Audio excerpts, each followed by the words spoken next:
The history of Netflix is one of the most fascinating stories in business, but things were nearly very different. At one point, Netflix was just a struggling DVD rental service on the verge of complete bankruptcy. Desperate for a lifeline, the founders went to their biggest competitor, Blockbuster, offering to sell their company. Blockbuster turned their offer down. In fact, they practically laughed them out of the room. Fast forward a couple of decades, Blockbuster has long since gone bankrupt, while Netflix went on to be worth over $200 billion, winning countless prestigious awards and completely revolutionizing global entertainment. So, how did they do it? And most importantly, why is Netflix now in very deep trouble? Before we dive into how Netflix lost its way, hit that subscribe button. The story of their survival is about to get wild. Let's go. Back in 1997, Mark Randolph was sure of one thing. He wanted to start his own internet business. He'd seen the massive success Amazon was having selling books online and felt a huge opportunity with this new internet thing. The only problem? He had absolutely no clue what business to start. For months, everywhere Mark went, he carried a little notebook. He pitched endless ideas to his friend Reed Hastings. How about personalized surfboards, dog food, baseball bats? But Reed always shook his head. It'll never work. After going through more than 100 ideas, Reed gave him a golden rule. Find something scalable, something people pay for repeatedly. And then, Mark threw out one final suggestion. How about videotapes? This time, Reed didn't dismiss it. Why? Because right before this conversation, Reed had just been hit with a massive $40 late fee by Blockbuster. Movie rentals were an industry begging for change. But reality quickly set in. It was 1997. People used VHS tapes. They were bulky, heavy, and expensive to ship. The postage costs alone would kill the business before it even started, not to mention the high risk of tapes getting smashed in the mail. The idea seemed dead. Until a few weeks later, when Reed read a tech article about a brand new technology just arriving from Japan, the DVD. DVDs were small, ultra-light, and could be mailed using a regular 32-cent stamp. Since it was a brand new format, absolutely nobody else was doing it. They were essentially betting the entire future of their company that DVDs would replace VHS, and thus the original idea for Netflix was born. By the end of 1997, using an investment from Mark's mother, they set up a tiny, low-budget office. They hired a small team, promising them stock options instead of high salaries. They rejected names like Luna, Cinema Center, and VideoPix, finally settling on a short, catchy mix of internet and movies, Netflix. April 14, 1998, 8:56 a.m. The tension in the room was intense. The team had tracked down all 800 DVD titles in existence. They had media interviews lined up, but they had no idea if anyone would actually care. At exactly 9 a.m., the site went live. They hooked a physical bell to the system to ring with every order. Mark placed the first order himself, a copy of Casino. The bell rang, and then it rang again and again. Real customers were arriving. The team had secretly infiltrated movie fan forums, posing as regular users to hype up the launch. The tactic worked perfectly. But 15 glorious minutes in, the bell stopped. The website crashed. They had completely underestimated the traffic. This was way before cloud hosting. They had physical servers in the office, and they were frying.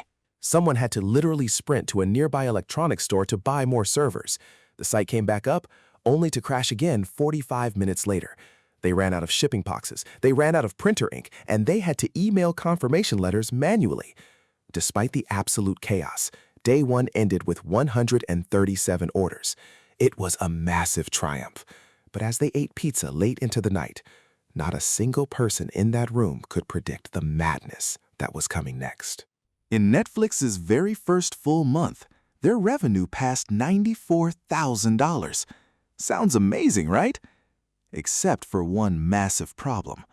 Only $1,000 actually came from renting DVDs. The rest? Selling them. Mark and Reed didn't want to be a retail store. They needed rentals. Renting meant they could reuse the same DVD hundreds of times, bringing in massive long-term profits. Selling was a dead end. The moment giants like Amazon stepped in, profit margins would completely collapse. And speaking of Amazon, in the summer of 1998, Jeff Bezos called. He wanted to meet them. Bezos had started Amazon as an online bookstore, but now he decided he wanted to build an everything store, and he was eyeing up DVDs as one of the next products Amazon could start selling. As Amazon was pretty flush with cash after going public, Jeff was looking at the possibility of acquiring Netflix and integrating it into Amazon. In many ways, this was win-win for both sides. For Amazon, it would be much faster for them to get into the DVD market by buying Netflix instead of starting completely from scratch. And with Mark and Reed, it would mean they get a huge chunk of money for just a few months of work. Plus, they knew if they didn't sell Netflix to Amazon, it was only a matter of time before they were in direct competition with them. There was just one problem, though. Mark and Reed didn't want to sell Netflix.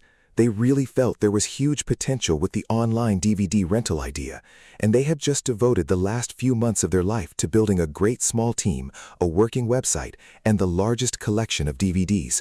They were just getting started. So Mark and Reed declined Bezos' offer to buy Netflix.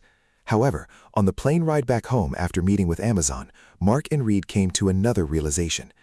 Offering both DVD sales and rentals on the same website was probably overcomplicating things too much. It was basically like running two separate businesses, and it was confusing to customers as well. Both Mark and Reed strongly agreed renting DVDs was the business they actually wanted to be in. So instead of selling their entire company to Amazon, it came up with a deal. Once Amazon started selling DVDs, Netflix would redirect their users who wanted to buy DVDs to Amazon's websites. And in return, Amazon would direct customers to Netflix, advertising it as a way for customers to rent DVDs. In theory, this could solve everything. A partnership with Amazon would massively boost Netflix's profile.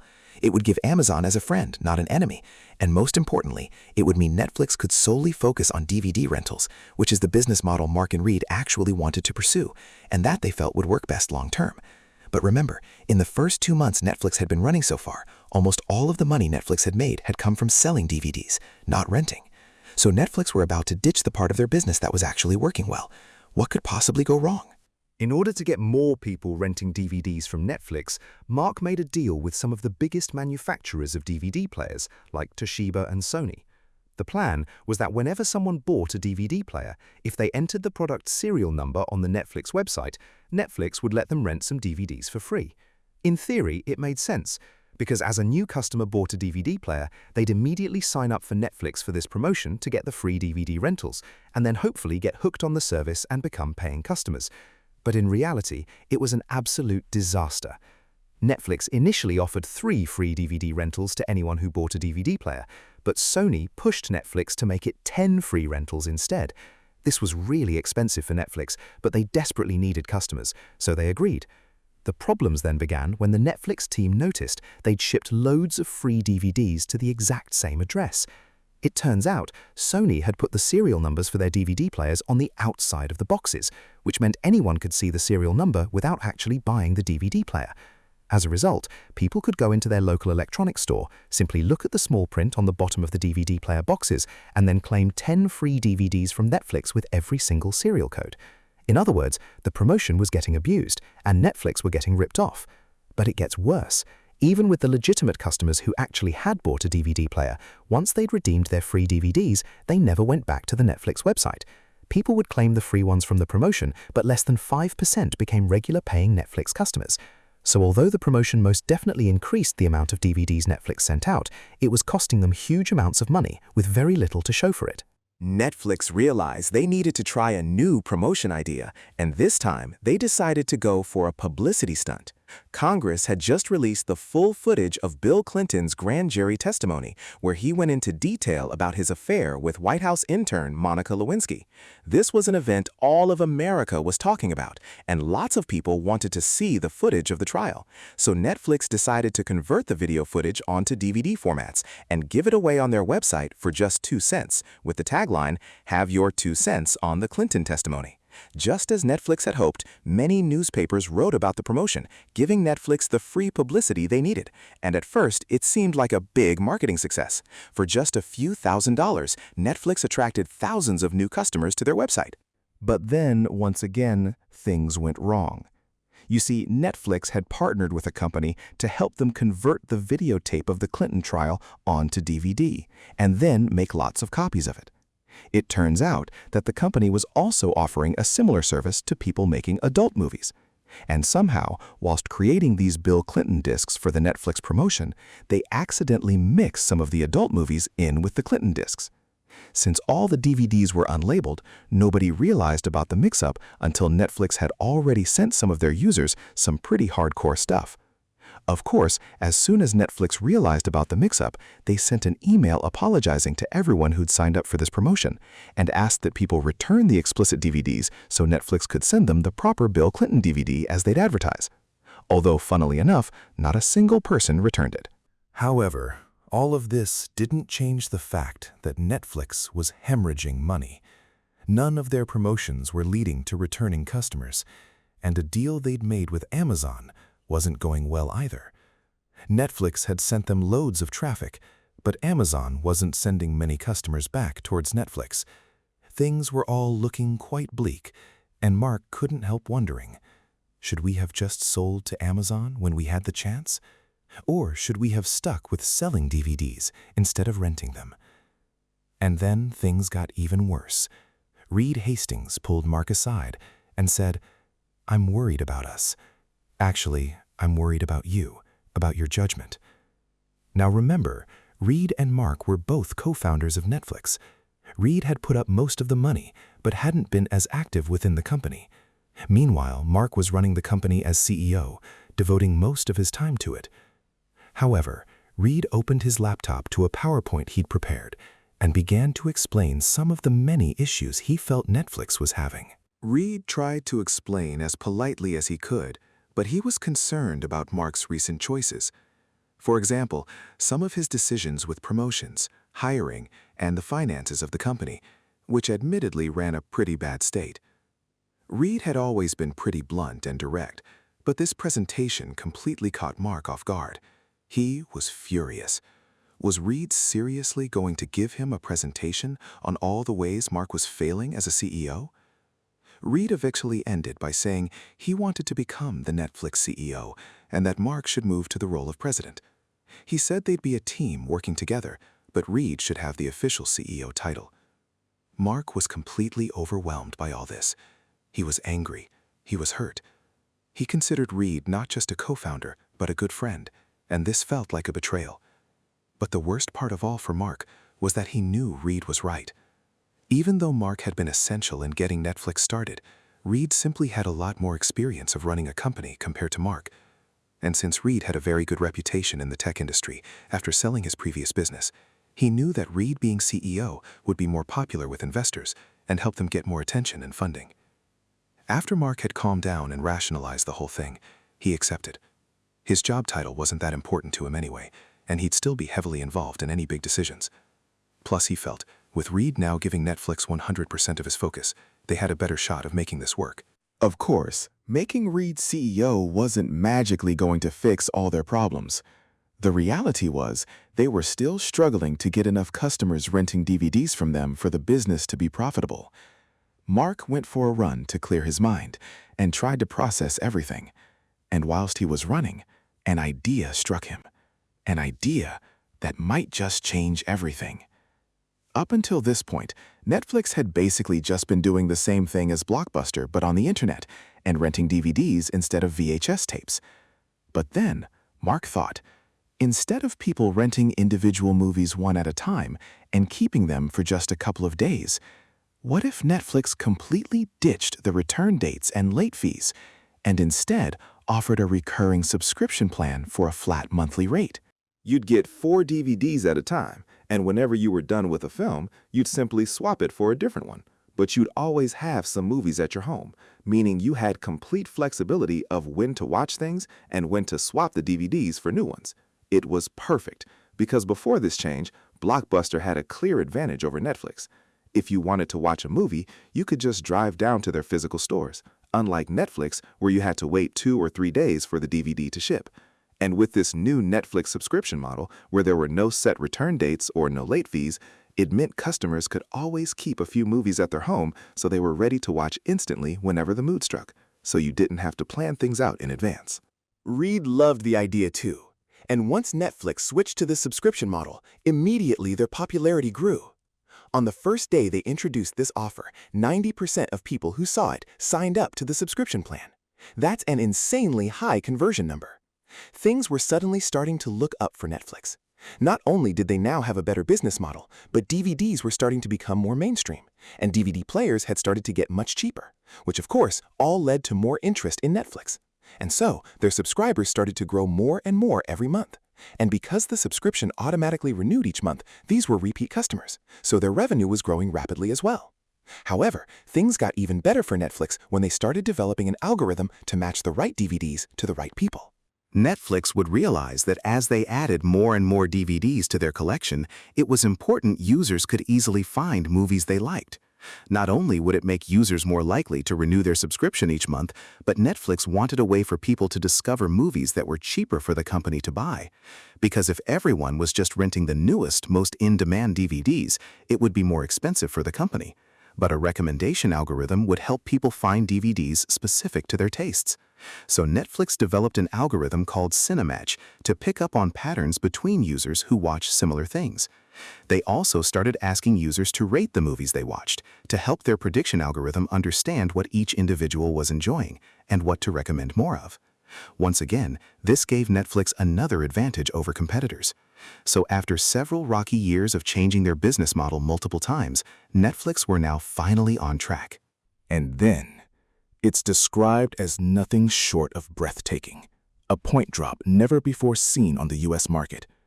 This closing bell might as well have been an alarm, so savage was the selling. For an internet-based company that was investing heavily in growth, the dot-com crash was a disaster. Funding for internet companies completely dried up, and the sentiment towards internet businesses changed. As a result, Mark and Reed had to take some drastic action. Although Netflix had started gaining a lot more customers since switching to their subscription plan model, the company was still tiny compared to their biggest movie rental rival, Blockbuster. Whilst Netflix was on track to make around $5 million in revenue in 2000, Blockbuster made nearly $800 million in revenue in late fees alone. And Blockbuster was valued at around $6 billion and had around 60,000 employees. This was truly David versus Goliath. Netflix had just one thing in its favor. Blockbuster had been extremely slow to react to the rise of the internet. Blockbuster seemed to have the mantra, if it ain't broke, don't fix it. And so they'd stuck with their physical stores and did things the way they always had. The problem for Netflix was that they knew eventually Blockbuster was likely to launch their own DVD by mail subscription service once it became clear that more and more people were switching to Netflix. Now, before the dot-com bubble burst and internet stock prices came crashing down, investors were throwing money at any companies that had .com in their name. And easy funding meant it would be possible for Netflix to invest heavily in growth and get a massive head start before Blockbuster or any other big companies started copying their idea. But after the dot-com bubble burst, no investors wanted to go anywhere near a business with .com in their name, and so getting the funding Netflix needed for their big expansion plans suddenly seemed impossible. However, Mark and Reed had an idea to save the company. Maybe Blockbuster would want to buy Netflix. It seemed like a win-win. A win for Mark and Reed because they could essentially continue running Netflix but be backed by Blockbuster's huge resources, working as a team rather than competitors. And it would be a win for Blockbuster because they'd immediately be able to kickstart their online business and give their customers an alternative option. So Reed used some of his contacts to try and arrange a meeting with Blockbuster. And for a while, they didn't hear anything back at all.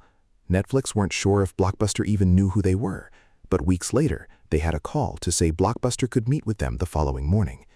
It was extremely short notice, but Mark and Reed dropped everything, got on a plane, and went to meet the Blockbuster CEO. The meeting was intimidating, especially as Blockbuster had most of the power in the negotiations. But Reed and Mark explained why Blockbuster and Netflix should join forces, how together they could dominate in-store and online movie rentals. The Blockbuster CEO heard them out, listening patiently. But eventually he said that he felt that dot-com hysteria was overblown, and the online business models like Netflix just weren't sustainable. Finally, he asked, out of curiosity, "What price are you looking to sell Netflix for?" Reed had rehearsed this line in his head. He replied, $50 million. And basically, they laughed at them. They laughed because of the hubris that in the heat of a dot-com meltdown, this upstart direct mail video business would dare be worth $50 million. And it was crushing. The Blockbuster CEO tried to hide his smirk, but it was immediately clear to Reed and Mark that Blockbuster had no interest in buying Netflix, and he thought their valuation was a joke. Since Netflix knew capital was going to be a lot tighter, they had to lay off a third of their workforce. However, something fascinating happened once they did this. They actually managed to get more work done with fewer people. By keeping only their absolute best employees, their star players, the company became radically lean, highly efficient, and deeply focused. Plus, their service was genuinely popular with customers, which allowed Netflix to survive these difficult economic times. But to have any hope of truly competing with Blockbuster, they still needed a massive war chest.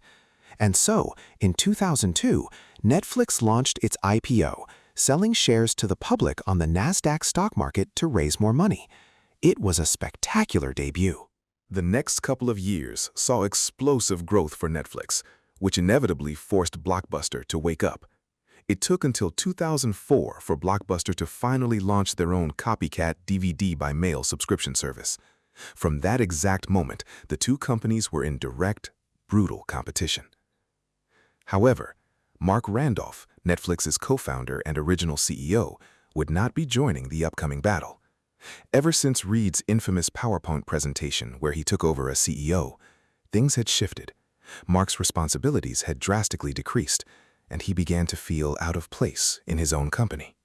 The original Netflix team of 8 employees had transformed into an organization of hundreds. While the growth was incredible, Mark deeply missed those early startup days, the tight-knit family working together to solve chaotic challenges, and the pure spontaneity of a young business. Because of this, Mark decided to step away from Netflix entirely to focus on mentoring new early-stage startups. Reed was left to run Netflix alone, and he knew the war with Blockbuster would be brutal. Blockbuster was still a multi-billion-dollar empire with a massive budget. In an interview at the time, Reed mentioned that Blockbuster was throwing everything but the kitchen sink at them. The very next day, the Blockbuster CEO literally mailed a physical kitchen sink straight to the Netflix office. The corporate message was simple: "We are coming to crush you." Panicking, Netflix initially tried to experiment with a bunch of random features to differentiate themselves from Blockbuster's copycat service. They created their own social network called Netflix Friends, tried selling discounted used DVDs, placed banner ads on their website, and even bought the rights to small indie films from the Sundance Film Festival. Unfortunately, none of these initiatives helped. Reed quickly realized they were spreading themselves way too thin. In a brilliant strategic move, he ordered a retreat, stating that when attacked, a company should focus entirely on making its core business better rather than broadening the target. When people later asked if Netflix would get into news or sports, the answer was a definitive absolutely not. Meanwhile, Blockbuster failed to realize this. They began distracting themselves by renting out video games, while Netflix stayed laser-focused on movies and television. Even though Netflix was shipping out over 1 million physical DVDs every single day, the leadership team knew that discs were not the end game. Internet speeds were accelerating globally. In 2007, taking direct inspiration from a rapidly rising platform called YouTube, Netflix made a monumental gamble. They launched an experimental video-on-demand platform, allowing users to instantly stream movies directly to their computers. Initially, the streaming library was tiny, serving as a mere free bonus alongside the physical DVD subscription, but it completely bypassed their biggest roadblock: logistics. They no longer relied on the U.S. Postal Service. Netflix could now expand internationally at the speed of light. Because they were the only streaming company on Earth at the time, securing content licenses from Hollywood was incredibly cheap due to zero competition. They signed a massive $20 million deal with Starz for Disney and Sony licenses and integrated their app directly into the Xbox, PlayStation, TiVo, and Apple TV ecosystems long before smart TVs even existed. This digital pivot allowed Netflix to seamlessly scale across borders without facing any of the physical or logistical challenges of shipping DVDs to other countries. Meanwhile, Netflix continued to invest heavily in their recommendation algorithm. They had realized a fascinating flaw in human behavior.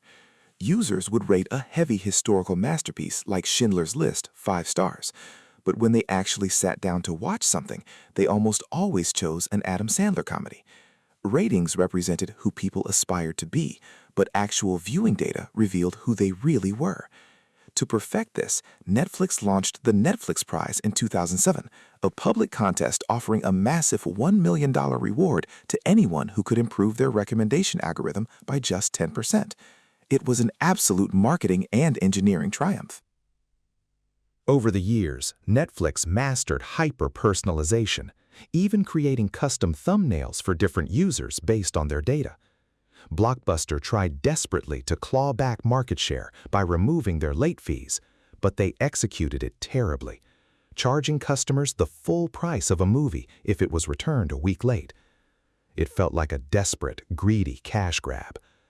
Blockbuster strategies consistently hurt the customer experience to make quick money, while Netflix focused on improving the user experience. By 2010, the weight of Blockbuster's massive, expensive real estate and corporate bureaucracy crushed them. Blockbuster officially filed for Chapter 11 bankruptcy protection. Netflix was proactive about innovation, while Blockbuster was entirely reactive, failing to adapt until it was far too late.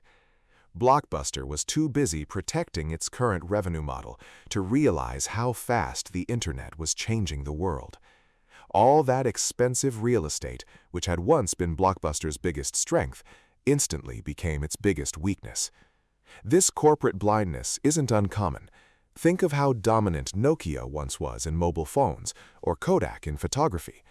Large companies get bloated, bureaucratic, and stuck in their ways, allowing lean startups to innovate and completely replace them. Rather than resting on their laurels, Netflix kept pushing forward. Looking back, Blockbuster's downfall was filled with missed opportunities. In 1999, Enron handed them a video-on-demand streaming infrastructure on a silver platter for zero cost, and Blockbuster walked away. In 2000, they laughed a $50 million Netflix out of the room.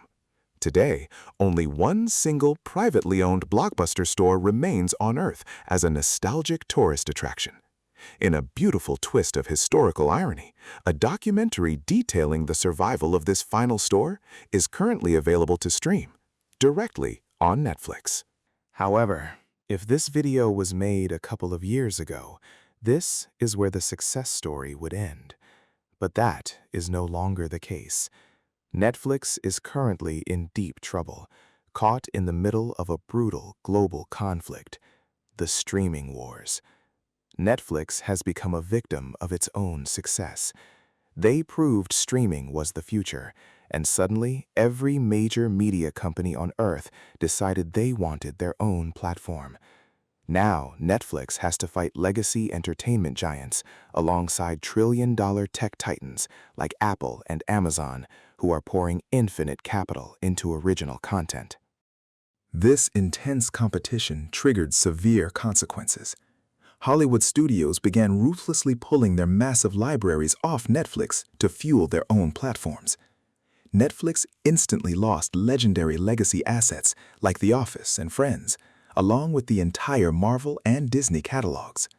licensing third-party content became exponentially more expensive. While the global pandemic temporarily hid the bleeding by forcing everyone to stay home and watch TV, the reality check hit hard in 2022. For the first time in a decade, Netflix announced a massive loss of subscribers. Wall Street panicked, and Netflix's stock experienced a breathtaking implosion, wiping a staggering $50 billion off their market cap in just a few days. Desperate for revenue, Netflix executed a complete U-turn on its philosophy, aggressively cracking down on password sharing worldwide. They raised subscription prices right in the middle of a global recession and introduced a cheaper tier packed with unskippable advertisements. To many tech historians, this looks dangerously similar to the final days of Blockbuster, squeezing existing customers instead of innovating. Furthermore, critics began slamming the quality of Netflix's originals. The studio was throwing absurd sums of money at the wall, $100 million for comedy specials, and $20 million apiece to actors like Ryan Reynolds and The Rock for movies like Red Notice that cost hundreds of millions but lacked critical acclaim. When growth slows, this volume over quality strategy becomes highly unsustainable. Meanwhile, Disney Plus completely shattered expectations, passing 90 million subscribers years ahead of schedule by leveraging a massive back catalog of beloved historic franchises. But viewing this strictly as a streaming war misses the full picture. This is a total attention war. Netflix's real battle is against TikTok and YouTube. TikTok spends $0 on production because users create content for free. Yet its addictive, zero-decision autoplay algorithm generates double the revenue of Netflix's parent company. Even independent YouTube creators like Mr. Beast can generate more rapid views on a Squid Game recreation than Netflix's actual multi-million-dollar show. While the future remains highly uncertain, Netflix has proven its ability to reinvent itself multiple times. It will be fascinating to see if they can survive once again. Thank you for watching. This is my first video on the channel, so if you enjoyed this format, please subscribe so you don't miss any future deep dives. You're an absolute legend. See you in the next episodes. Cheers!